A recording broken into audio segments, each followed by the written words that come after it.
Iran Israel পাল্টাপাল্টি হুমকিতে ফের যুদ্ধের দামামায় উত্তপ্ত মধ্যপ্রাচ্য, কেন ডিসেম্বরের আগে যুদ্ধ শুরুর আশঙ্কা? পাকিস্তান যুক্তরাষ্ট্রের সম্পর্ক জোরদারের তোড়জোড়, স্থগিত মার্কিন প্রতিনিধিদের দিল্লি সফর, বিপদ বাড়ছে কি ভারতের? ওয়াশিংটন ডিসিতে ন্যাশনাল গার্ডের জনবল বৃদ্ধি, অস্ত্র ব্যবহারের অনুমোদন কি সহিংসতার আশঙ্কায় নাকি ভয় দেখানোর কৌশল? আসসালামু আলাইকুম, দেখছিলেন বাংলাভিশন ওয়ার্ল্ড নিউজ হেডলাইন। এবারে বিস্তারিত। পাল্টাপাল্টি হুমকিতে ইদানিং আলোচনায় ঝড় তুলছে ইরান ইসরায়েলের আরেকটি যুদ্ধের সম্ভাব্যতা। গুঞ্জন রয়েছে অঘটন হতে পারে ডিসেম্বরে। হামলার প্রস্তুতি চলছে ইসরায়েলে, থেমে নেই ইরানও। শুধু প্রতিশোধ নয়, ইসরায়েলের অস্তিত্ব ধ্বংসের হুমকি দিয়েছে তেহরান। বিশ্লেষকদের আশঙ্কা, বৈরী দুই দেশ যুদ্ধে জড়ালে এবার আর নিজেদের সীমায় আটকে থাকবে না, আগুন জ্বলবে গোটা মধ্যপ্রাচ্যে। এমন অবস্থায় ভয়াবহ এক রণক্ষেত্রে পথে হাঁটছে কি মধ্যপ্রাচ্য? পরিবর্তিত পরিস্থিতিতে আগের মতো ইসরায়েলকে সঙ্গ দিতে পারবে কি যুক্তরাষ্ট্র? হাফিজুল ইসলামের ডেস্ক রিপোর্টে থাকছে বিস্তারিত। চলতি বছরের ডিসেম্বরের মধ্যেই ইরানে হামলা চালাতে পারে ইসরায়েল, এমন সামরিক অভিযানের ষড়যন্ত্র টের পেয়ে আগাম যুদ্ধ প্রস্তুতি নিচ্ছে তেহরান। গত জুন মাসে সংঘাত দীর্ঘস্থায়ী হতে পারে এমনটা ভেবে ধীর গতিতে ক্ষেপণাস্ত্র হামলা চালিয়েছিল ইরান। তবে এবার আক্রান্ত হলে শুরু থেকেই তেল আবিবের উপর চরম আঘাত হানবে খামেনির দেশ। ইসরায়েলের সামরিক আধিপত্য গুড়িয়ে দিয়ে তাদের অজেয় মনোভাব ধসিয়ে দেয়াই হবে ইরানের মূল লক্ষ্য। সম্প্রতি এমন পূর্বাভাস দেয় প্রভাবশালী মার্কিন প্রতিষ্ঠান ফরেন পলিসি ম্যাগাজিন। প্রকাশিত প্রতিবেদনে বলা হয়, পাল্টাপাল্টি প্রস্তুতির কারণে ইরান ইসরায়েল আসন্ন যুদ্ধ হবে আগের তুলনায় আরও রক্তক্ষয়ী ও প্রাণঘাতী। এই সংঘাত কি পুরো অঞ্চলকে টেনে নেবে এক ভয়াবহ রণক্ষেত্রে? ইরানের পারমাণবিক স্থাপনা ধ্বংস করা ইসরায়েলের প্রথম দফা হামলার আসল উদ্দেশ্য ছিল না। এর পেছনে প্রকৃত টার্গেট ছিল মধ্যপ্রাচ্যে শক্তির ভারসাম্য পাল্টে দেওয়া, এমনটাই ধারণা বিশ্লেষকদের। এর পাশাপাশি যুদ্ধবাজ প্রধানমন্ত্রী বেনিয়ামিন নেতানিয়াহু চেয়েছিলেন যুক্তরাষ্ট্রকে সরাসরি যুদ্ধে টেনে আনতে। মার্কিন প্রেসিডেন্ট ডোনাল্ড ট্রাম্প ইরানের উপর সীমিত হামলার অনুমোদন দেওয়ার ফলে হাসিল হয়নি নেতানিয়াহুর কাঙ্ক্ষিত উদ্দেশ্য। ইরানের পরমাণু অবকাঠামো ধ্বংস করতে গিয়ে ইসরায়েল নিজেই পড়ে যায় ভয়াবহ ক্ষয়ক্ষতির মুখে। ইরানকে সামরিক শক্তি পুনর্গঠনের সুযোগ দিতে চায় না ইসরায়েল, আর সে কারণেই তেহরানের উপর আগেভাগে আঘাতের নতুন পরিকল্পনায় নামছে তেল আবিব। তবে ইরানও এবার গুছিয়ে নিয়েছে নিজের অবস্থান। দেশটির শীর্ষ সামরিক নেতৃত্বের সিদ্ধান্ত হচ্ছে, প্রথম আঘাতেই ইসরায়েলের এমন ক্ষতি করা হবে যেন চরমভাবে ভয় পেয়ে যায় দেশটির সামরিক ও রাজনৈতিক নেতারা। ইরানের পররাষ্ট্রমন্ত্রী স্পষ্ট ভাষায় হুঁশিয়ারি দিয়েছেন, আবার হামলা হলে প্রতিক্রিয়া হবে ভয়াবহ। এজন্য ক্ষেপণাস্ত্র ভান্ডার, প্রতিরক্ষা ব্যবস্থা ও আঞ্চলিক মিত্রদের নিয়ে জোর প্রস্তুতি নিয়ে রেখেছে ইরান। মধ্যপ্রাচ্যের আঞ্চলিক সংঘাতে যুক্তরাষ্ট্রকে টেনে আনা, ইরানে খামেনি সরকারের পতন ঘটানো এবং দেশটিকে সিরিয়া বা লেবাননের মতো দুর্বল করে দেওয়ার লক্ষ্যে বহুদিন থেকেই কাজ করছে ইসরায়েল। গত জুনে যুদ্ধের প্রথম দিকে ইরানি বিজ্ঞানী ও কমান্ডারদের হত্যায় সাময়িক সুবিধা পায় তেল আবিব, কিন্তু দ্রুতই ঘুরে দাঁড়িয়ে প্রতিশোধ নিতে শুরু করে ইরান। অন্যদিকে ইরানিদের একাংশ আগে সরকারের সামরিক বিনিয়োগে ক্ষুব্ধ থাকলেও ইসরায়েলি হামলার পর দেশজুড়ে ছড়িয়ে পড়ে জাতীয়তাবাদের ঢেউ। ফলে ইরান এখন আরও ঐক্যবদ্ধ। জুন মাসের সংঘাত চলাকালে যুক্তরাষ্ট্র ছিল ইসরায়েলের সবচেয়ে বড় ভরসা, কিন্তু ওয়াশিংটন যেসব উন্নত প্রতিরক্ষা ব্যবস্থা পাঠিয়েছিল তার 1/4 ব্যবহার হয়ে যায় মাত্র কয়েকদিনে। তখনই প্রমাণ হয় যুক্তরাষ্ট্রের পূর্ণ সহায়তা ছাড়া ইসরায়েলের একার পক্ষে ইরানকে ঠেকিয়ে রাখা সম্ভব নয়। মার্কিন প্রেসিডেন্ট ডোনাল্ড ট্রাম্প বরাবরই বলে এসেছেন, কোনো পূর্ণাঙ্গ যুদ্ধে জড়াতে চায় না তার দেশ। কিন্তু নেতানিয়াহুর পাতা ফাঁদে ট্রাম্প আরেকবার পা দেবেন কিনা সেটা এখনই বলা যাচ্ছে না। সেক্ষেত্রে ইসরায়েলের নতুন সামরিক পরিকল্পনায় ট্রাম্পের অনিশ্চিত ভূমিকা আগামী যুদ্ধকে করবে আরও জটিল। হাফিজুল ইসলাম, বাংলাভিশন। বাড়তি শুল্ক আরোপ সহ নানা ঘটনা চক্রে ভারতের সঙ্গে ক্রমেই দূরত্ব বাড়ছে যুক্তরাষ্ট্রের। বিপরীতে পুরনো মিত্র আর ভারতের বৈরী প্রতিবেশী পাকিস্তানের সঙ্গে সম্পর্ক জোরদারে কর্মসূচি হাতে নিয়েছেন মার্কিন প্রেসিডেন্ট ডোনাল্ড ট্রাম্প। জানান, পাকিস্তানের সঙ্গে হবে বড় ধরনের জ্বালানি চুক্তি। যদিও ওয়াশিংটন ইসলামাবাদ সম্পর্কের উষ্ণতা স্থায়িত্ব নিয়ে সন্দিহান বিশ্লেষকরা। বৈশ্বিক কূটনীতির মারপ্যাচ আর ষড়যন্ত্র তত্ত্বে ভর করে শেষমেশ সফলতার মুখ দেখবে কি যুক্তরাষ্ট্র পাকিস্তান সম্পর্ক? দীর্ঘমেয়াদী হবে কি পুরনো দুই মিত্রের নবযাত্রা? হিজল জুবাইরের ডেস্ক রিপোর্টে থাকছে বিস্তারিত। প্রথম মেয়াদে ক্ষমতায় বসে পাকিস্তানকে ব্যাপক আক্রমণ করেছিলেন মার্কিন প্রেসিডেন্ট ডোনাল্ড ট্রাম্প। বলেছিলেন যুক্তরাষ্ট্রকে মিথ্যা আর প্রতারণা ছাড়া কিছুই দেয়নি পাকিস্তান। যদিও পরবর্তী সময়ে সেই উত্তেজনা কিছুটা কমানোর চেষ্টা করেছিলেন তিনি। তবে এরপরও ইসলামাবাদ সন্ত্রাসবাদের প্রতি নরম মনোভাব পোষণ করে এমন অভিযোগ ছিলই।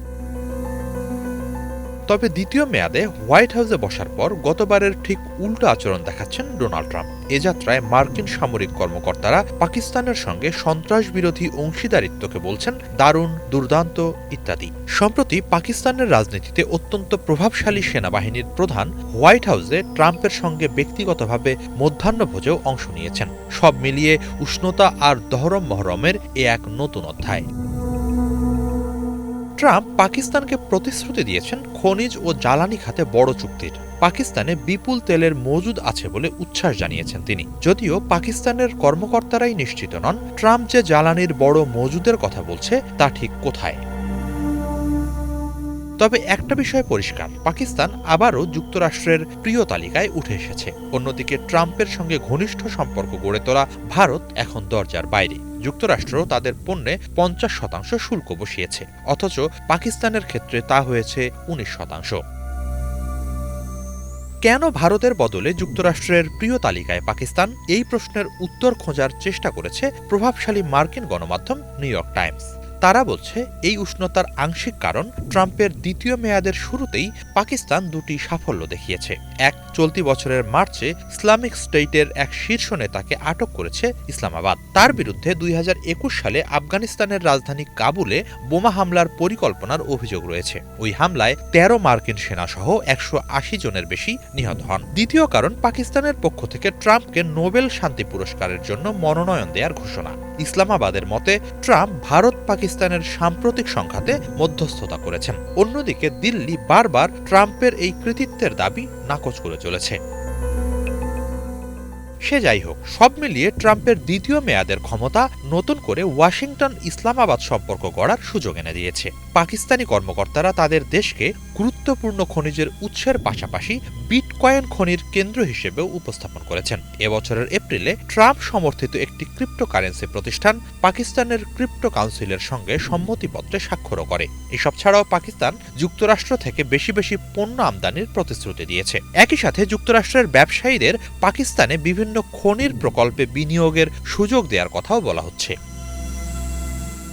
তবে সন্ত্রাস বিরোধী কার্যক্রম ছাড়া নিকট ভবিষ্যতে এই দুই দেশ একে অপরকে কি দিতে পারবে তা নিয়ে সন্দিহান অনেক বিশ্লেষক। এই নতুন সম্পর্ক দীর্ঘমেয়াদে আদৌ কতটা ফলদায়ী হবে তাও স্পষ্ট নয়। অন্যদিকে যুক্তরাষ্ট্রের প্রতিদ্বন্দ্বী চীনের সাথে পাকিস্তানের ঘনিষ্ঠতাও যে কোনো সময় ইসলামাবাদ ওয়াশিংটনের বাড়তে থাকা এই উষ্ণ সম্পর্কে বাগড়া দিতে পারে বলে আশঙ্কা অনেক বিশ্লেষকের। এছাড়াও যুক্তরাষ্ট্র কারো নির্ভরযোগ্য মিত্র হতে পারে কিনা সে প্রশ্নও তুলছেন অনেকে।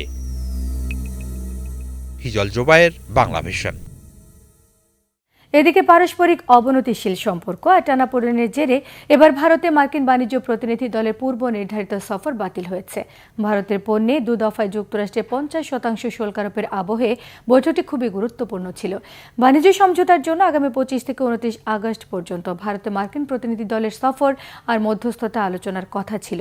সম্ভাব্য বাণিজ্য চুক্তি সমঝোতা শুল্ক কমানোর লক্ষ্যে এর আগে 5 দফা বৈঠক হলেও চরম অবনতিশীল সম্পর্কের কারণে 6ষ্ঠ দফার বৈঠকটি স্থগিত হলো। যদিও নয়াদিল্লির পক্ষ থেকে জানানো হয়েছে বৈঠকটি স্থগিত হলেও নতুন সময়সূচি নির্ধারণ করে ওয়াশিংটনের সঙ্গে আলোচনা হবে। ভারতের জন্য আগামী 27 আগস্ট থেকে কার্যকর হবে যুক্তরাষ্ট্রের আরোপিত বাড়তি শুল্ক আরোপ। এতে যুক্তরাষ্ট্রে রপ্তানি করা ভারতের পণ্যে জরিমানা সহ 50% বাড়তি শুল্ক দিতে হবে। মূলত মার্কিন নিষেধাজ্ঞা অমান্য করে রাশিয়ার তেল কেনা অব্যাহত রাখায় ভারতে আরোপিত বাড়তি 25%-এর সঙ্গে জরিমানা হিসেবে আরও 25% শুল্ক আরোপ করে মার্কিন যুক্তরাষ্ট্র। পরিস্থিতি এতটাই নাজুক, ইউক্রেনের যুদ্ধ থামাতে রাশিয়ার সঙ্গে সমঝোতা ব্যর্থ হলে ভারতের উপর জরিমানা হিসেবে আরও শুল্ক আরোপের হুমকি দিয়ে রেখেছে ট্রাম্প প্রশাসন। পাকিস্তানে ভারী বৃষ্টিতে সৃষ্ট বন্যার ভূমিধসে মৃতের সংখ্যা বেড়ে 400 ছাড়িয়ে গেছে। বৃষ্টি না থামায় ব্যাহত হচ্ছে উদ্ধার কার্যক্রম। ধ্বংসস্তূপ থেকে লাশ উদ্ধারে কাজ করছেন কমপক্ষে 2000 উদ্ধারকর্মী। কমপক্ষে 120 জনেরও বেশি মানুষকে আহত অবস্থায় উদ্ধার করা হয়। 9টি ক্ষতিগ্রস্ত জেলায় ত্রাণ কার্যক্রম পরিচালনা করছে প্রাদেশিক সরকার। প্রচণ্ড বৃষ্টিপাত, বিভিন্ন স্থানে ভূমিধস আর রাস্তাঘাট ভেঙে পড়ায় ত্রাণ সামগ্রী পৌঁছানোর কার্যক্রম বাধাগ্রস্ত হচ্ছে। এ অবস্থায় বুনর, বাজৌর, সোয়াদ, সাংলা, মানসেরা, বাট্টাগ্রাম সহ গুরুতর ক্ষতিগ্রস্ত জেলাগুলোকে দুর্যোগ প্রবণ হিসেবে ঘোষণা করেছে প্রাদেশিক সরকার। আগামী কয়েকদিন ভারী বৃষ্টির আশঙ্কায় হুমকির মুখে থাকা এলাকার জনগণকে সতর্ক থাকার পরামর্শ দিয়েছে আবহাওয়া অধিদপ্তর। এবারে ভারী বৃষ্টিতে শুধু খাইবার পাখতুনখোয়া প্রদেশেই 3 শতাধিক মানুষের মৃত্যু হয়। রবিবার সকাল পর্যন্ত পাকিস্তান নিয়ন্ত্রিত আজাদ কাশ্মীরে 9 জন আর উত্তরাঞ্চলীয় গিলগিট বালতিস্তানে অন্তত 12 জনের লাশ উদ্ধার করা হয়েছে। যুক্তরাষ্ট্রের ওয়াশিংটন ডিসিতে নামানো ন্যাশনাল গার্ডের জনবল আর শক্তি বাড়ানোর ঘোষণায় ঘোলাটের দিকে মোড় নিচ্ছে পরিস্থিতি। বাড়ছে ট্রাম্প প্রশাসনের বিরুদ্ধে বিক্ষোভের মাত্রা। শুরুতে নিরস্ত্র বাহিনী হিসেবে নামানো হলেও ন্যাশনাল গার্ড সদস্যদের এবার সঙ্গে অস্ত্র রাখার প্রস্তুতি নিতে বলা হয়েছে। এই সিদ্ধান্ত কি রাজধানীবাসীকে ভয় দেখানোর কৌশল, নাকি সহিংসতার আশঙ্কায় এই ব্যবস্থা?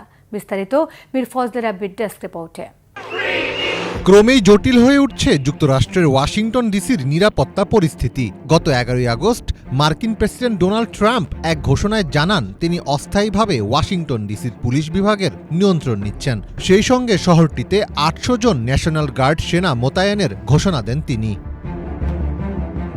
শুরুতে নির্দেশনা ছিল এসব গার্ড সৈন্য শুধু প্রশাসনিক কাজে সহায়তা করবে, তারা নজরদারি বা আইন প্রয়োগে অংশ নিচ্ছিলেন না। তবে সপ্তাহ না পেরোতেই সেই অবস্থান থেকে সরে আসছে ট্রাম্প প্রশাসন। জনগণের নিরাপত্তা বিবেচনায় প্রশাসন বলছে যদি দরকার হয় তবে অস্ত্র বহন করতে পারবে সৈন্যরা। 17 আগস্ট এক প্রতিবেদনে সংবাদ মাধ্যম এনবিসি নিউজ জানিয়েছে ওয়াশিংটন ডিসিতে আরও ন্যাশনাল গার্ড সেনা মোতায়েন করা হচ্ছে। শুরুতে তাদের নিরস্ত্র বাহিনী হিসেবে মোতায়েন করা হলেও এবার তাদের অস্ত্র বহনের প্রস্তুতি নিতে বলা হয়েছে। এটি একটি গুরুত্বপূর্ণ নীতি পরিবর্তন বলে প্রতিবেদনে উল্লেখ করা হয়। পশ্চিম ভার্জিনিয়া থেকে প্রায় 400 জন সৈন্য আরও পাঠানো হবে, যারা যুক্তরাষ্ট্রের পরিচালিত নিরাপত্তা উদ্যোগে অংশ নেবেন। অনেক পর্যবেক্ষক এবং স্থানীয় নেতারা মনে করেন এর ফলে ওয়াশিংটনে সামরিক পরিস্থিতি তৈরি হতে পারে, যা শহরের নাগরিক পরিবেশের উপর নেতিবাচক প্রভাব ফেলবে। এমন অবস্থায় ট্রাম্প প্রশাসনের উদ্যোগের বিরুদ্ধে ওয়াশিংটনে বিক্ষোভের মাত্রা আরও বেড়েছে। শনিবার ডিসি পুলিশের ফেডারালাইজেশন ও ন্যাশনাল গার্ড মোতায়েনের প্রতিবাদে হোয়াইট হাউস অভিমুখে মিছিল করে বিক্ষোভকারীরা। কয়েক হাজার বিক্ষোভকারী ট্রাম্পকে এখনই যেতে হবে লেখা একটি বিশাল ব্যানারের পেছনে ডিসি শহরের মধ্য দিয়ে মিছিল নিয়ে এগিয়ে যান। বিক্ষোভকারীরা যখন ন্যাশনাল মল এলাকায় পৌঁছান তখন ডিসি পুলিশ অফিসারদের একটি দল তাদের ফিরিয়ে দেয়।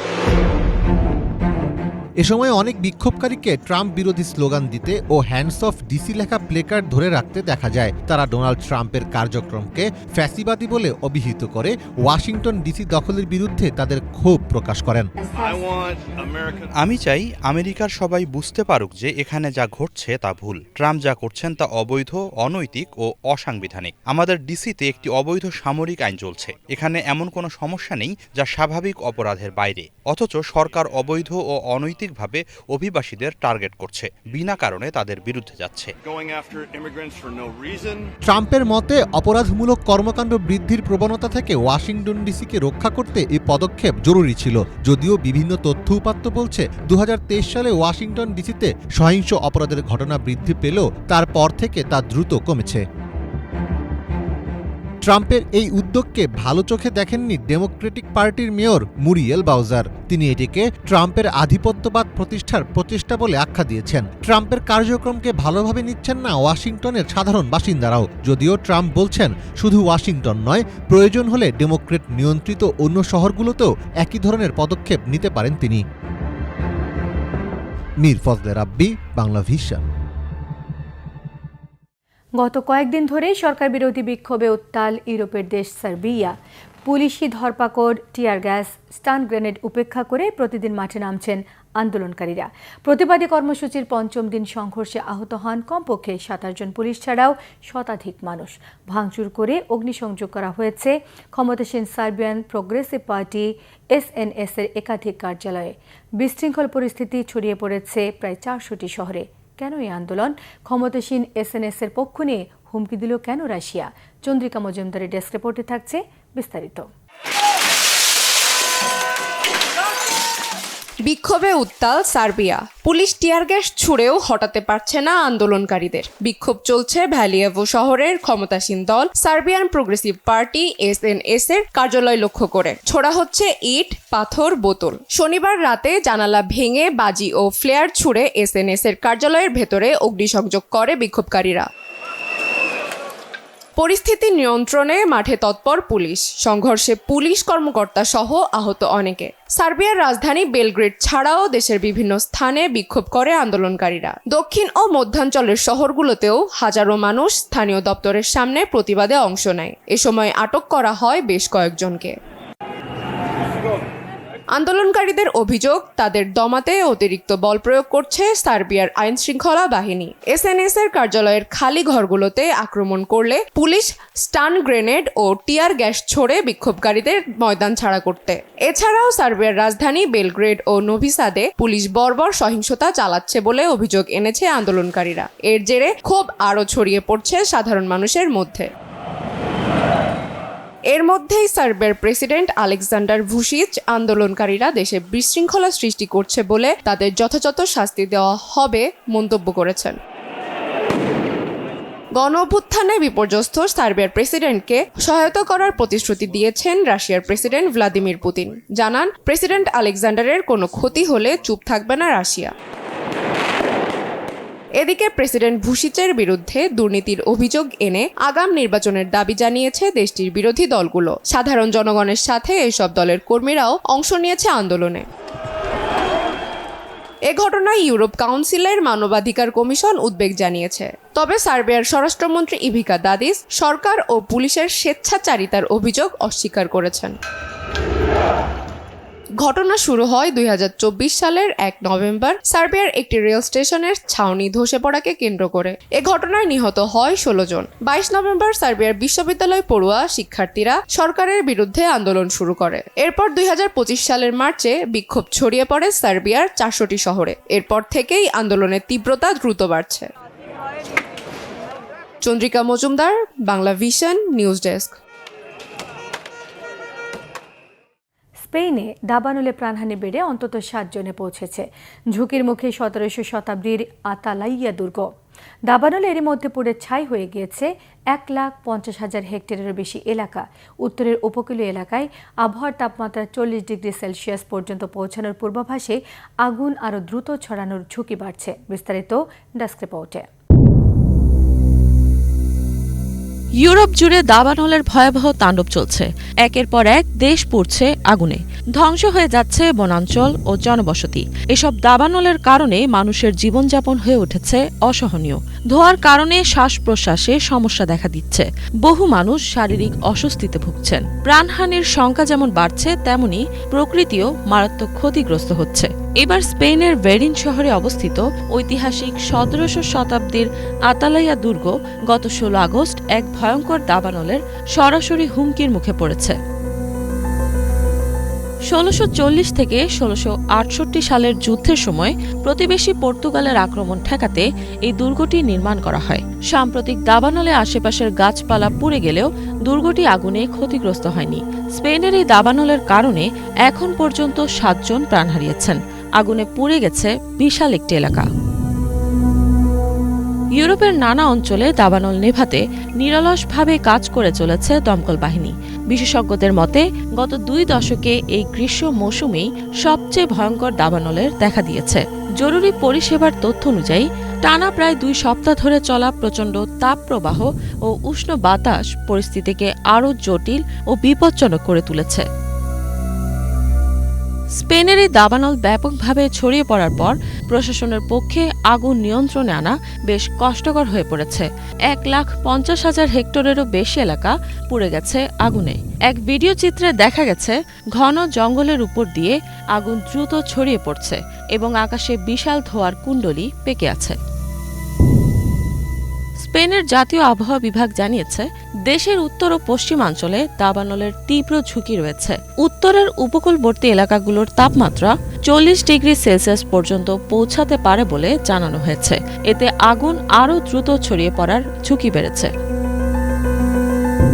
দীর্ঘ সময় ধরে চলা তাপপ্রবাহের কারণে সমগ্র ইউরোপ জুড়ে দমকল বাহিনীর সদস্যরা দাবানল নিয়ন্ত্রণে রাখতে কঠিন পরিস্থিতির মুখোমুখি হচ্ছে। প্রচণ্ড গরম আগুনের তীব্রতা আরও বাড়িয়ে দিচ্ছে। এদিকে জলবায়ুর পরিবর্তনের কারণে পৃথিবীর তাপমাত্রা বেড়েই চলেছে। বৃষ্টিপাত ও ঝড়ঝাপটার প্রবণতাও বাড়ছে। কিছু অঞ্চল মরুভূমিতে পরিণত হয়েছে, আবার অন্যত্র বন্যার কারণে জমি পানির নিচে তলিয়ে গেছে। হিমবাহ গলছে দ্রুত গতিতে, নষ্ট হচ্ছে প্রাণীদের বাসস্থান। বৃক্ষ নিধনের কারণে বায়ুমণ্ডলে কার্বন ডাই অক্সাইডের পরিমাণ বৃদ্ধি পাচ্ছে। পাখিরা হচ্ছে নির্হারা। জলবায়ুর পরিবর্তনের কারণে অনেক মানুষের জীবনযাপন ব্যাহত হচ্ছে, হারাচ্ছে কাজের সুযোগ। এদিকে সমুদ্রের জলস্তর বাড়ার কারণে অনেক ভৌগোলিক এলাকার পানির নিচে চলে যাওয়ার আশঙ্কা বেড়ে গেছে। এই ধারা অব্যাহত থাকলে পৃথিবীর জীববৈচিত্র্য ও মানুষের ভবিষ্যৎ বড় ধরনের হুমকির সম্মুখীন হবে। ইফাত জাহান, বাংলাভিশন। এই ছিল আজকের মতো। সঙ্গে থাকায় সবাইকে ধন্যবাদ।